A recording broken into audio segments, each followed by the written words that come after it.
तीन चीजें एक ही जगह परवरिश पाती हैं, फूल, कांटे, खुशबू। तीन चीजें हर एक को मिलती हैं, खुशी, गम, मौत। तीन चीजें हर एक की अलग अलग होती हैं, सूरत, सीरत, किस्मत। तीन बातों को कभी छोटा न समझो, कर्ज, फर्ज, मर्ज। तीन चीजों को कभी ना ठुकराओ, दावत, तोहफा, मशवरा।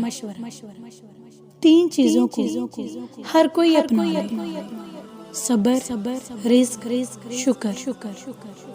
तीन चीजों को हमेशा पाक रखो, तन्हाई, लिबास, जिस्म।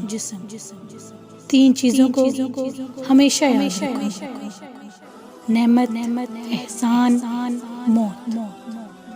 तीन चीजों को हमेशा हासिल करो, इल्म, अखलाक, हुनर।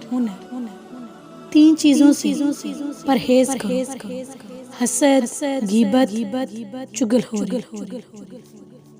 तीन चीजों को हमेशा काबू में रखो, जुबान, गुस्सा, नफ्स। तीन चीजों के लिए लड़ो, दीन, हक, इज्जत। तीन चीजें हमेशा वापस नहीं आती, जिंदगी, वक्त, जवान।